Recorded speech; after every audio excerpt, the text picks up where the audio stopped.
Pada bagian yang ke-18 ini disandarkan pada satu ayat, yaitu di dalam surah An-Nisa ayat 103. A'udzu billahi minasyaitonir rajim. Bismillahirrahmanirrahim. Wa idza qadaytumus salata fadhkurullaha qiyaman wa qu'udan wa 'ala junubikum fa idza tama'antum wa aqimus shalah innas salata kanat 'alal mu'minina kitaban mawquta. Surah An-Nisa ayat 103. Maka apabila kamu telah menyelesaikan salatmu, ingatlah Allah di waktu berdiri, di waktu duduk, dan di waktu berbaring. Kemudian apabila kamu telah merasa aman, maka dirikanlah salat itu sebagaimana biasa. Sesungguhnya salat itu adalah fardu yang ditentukan waktunya atas orang-orang yang beriman.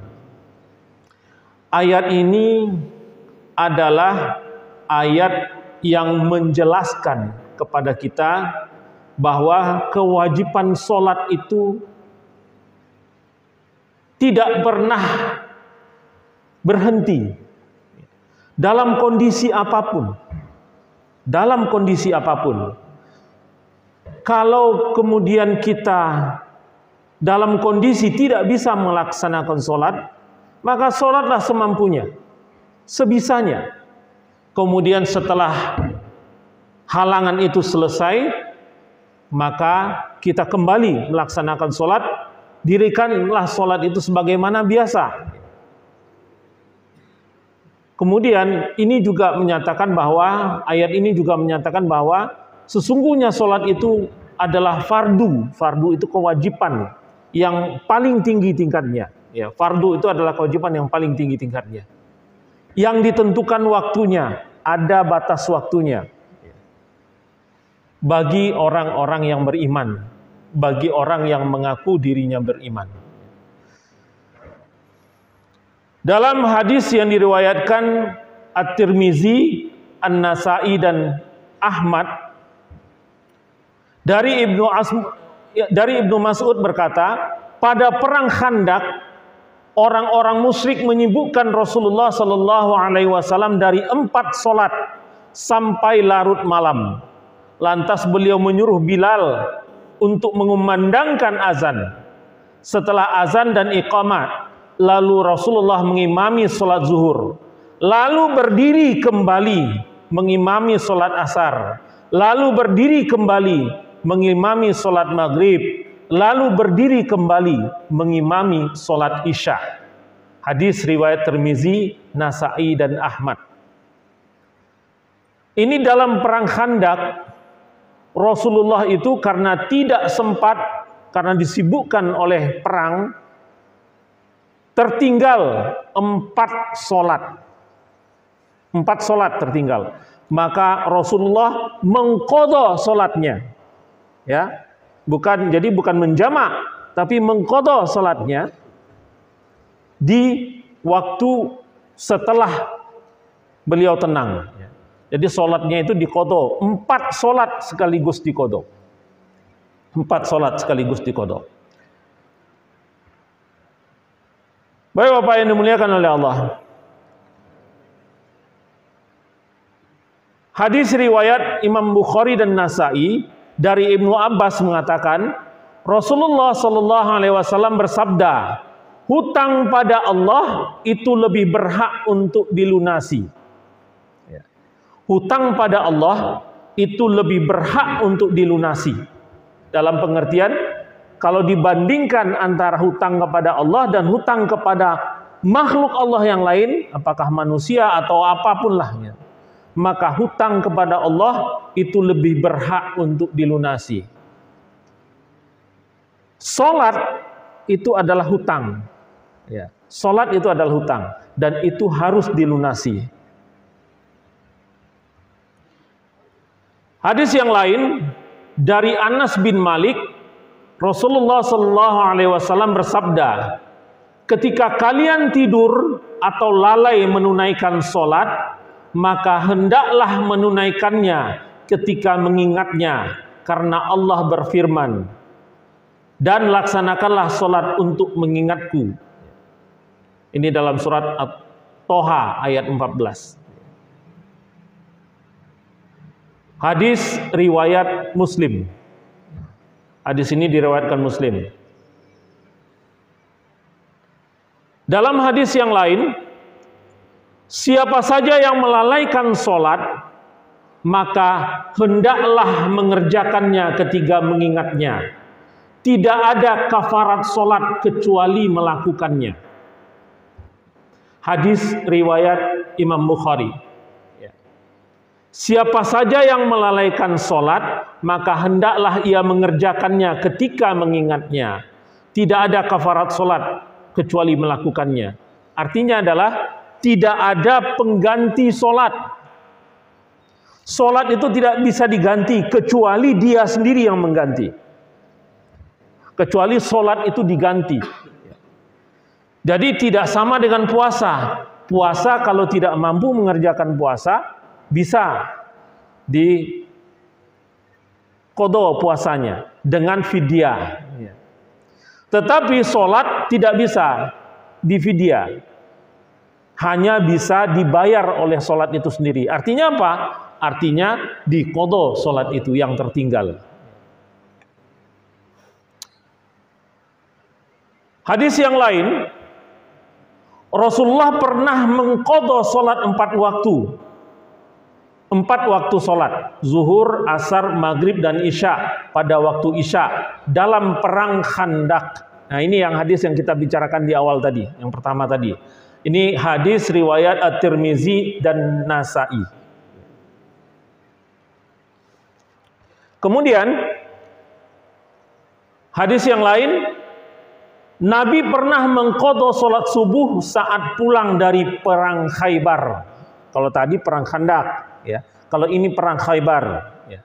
Nabi pernah mengqadha sholat subuhnya saat pulang dari perang Khaybar. Hadis riwayat Bukhari, Imam Bukhari. Jadi hadisnya kuat-kuat semua, Pak. Ya. Jadi qadha itu artinya adalah qadha itu artinya adalah mengerjakan sholat, qadha sholat ya. Apapun artinya, apapun istilahnya, qadha puasa, qadha sholat. Kalau qadha itu artinya mengerjakan satu perintah di luar dari waktunya. Jadi kalau qadha puasa artinya mengerjakan puasa di luar waktunya. Mengerjakan puasa yang wajib di luar waktunya. Ramadan, ada yang tidak bisa berpuasa karena dia musafir, maka dia mengqadha di luar dari Ramadan. Itu namanya mengqadha, mengerjakan suatu perintah di luar waktunya. Maka sholat itu, qadha yang disebut dengan qadha sholat itu adalah mengerjakan sholat di luar waktunya, di luar waktu yang harusnya ditetapkan. Karena apa? Karena sholat itu punya waktu yang sudah ditetapkan secara rinci, ya. Zuhur kapan, asar kapan, maghrib kapan, isya kapan, subuh kapan. Ya. Jadi sudah ketetapan waktunya kapan akan dilaksanakan. Kalau di luar daripada itu maka disebut qadha. Ya. Nah, 4 imam mazhab sepakat bahwa solat yang tertinggal wajib diqadha. Cuma berbeda pada mengqadha solat pada waktu yang terlarang solat. Jadi keempat imam mazhab di Ahlus Sunnah wal Jamaah, baik itu Hanafi, Maliki, Hambali, Syafi'i, itu semua mereka berpendapat sama bahwa solat yang tertinggal itu wajib hukumnya diqadha. Jadi kalau di dalam Ahlus Sunnah wal Jamaah tidak ada lagi peluang. Semua solat yang tertinggal itu wajib hukumnya diqadha. Keempat imam mazhab satu pendapat dalam hal ini, memfatwakan hal yang sama. Keempat-empatnya memfatwakan hal yang sama. Cuma mereka berbeda pada waktu yang terlarang mengerjakannya. Waktu yang terlarang sholat. Ini kita sudah bahas tentang waktu-waktu yang terlarang, ya. Maliki, Syafi'i dan Hambali boleh mengerjakan di waktu terlarang tersebut. Kenapa? Karena sedemikian pentingnya membayar qadha sholat ini. Sehingga bahkan di waktu terlarang pun dibolehkan untuk membayar qadha sholat. Hal sedikit berbeda dengan mazhab Hanafi. Hanafi mengatakan waktu terlarang itu tetap tidak boleh mengerjakan waktu qadha sholat. Jadi hanya itu perbedaannya antara keempat mazhab itu. Hanafi berbeda sedikit, berbedanya hanya pada saat membayar, maka tidak boleh pada waktu yang terlarang. Kita sudah tahu Pak, waktu yang terlarang ya. Matahari terbit, matahari waktu zawal ya, kemudian waktu matahari tenggelam. Itu waktu yang terlarang untuk melaksanakan sholat. Kemudian ada makruh yang lain ya, setelah subuh dan setelah zuhur, sebelum matahari terbenam dan setelah matahari terbit. Ya.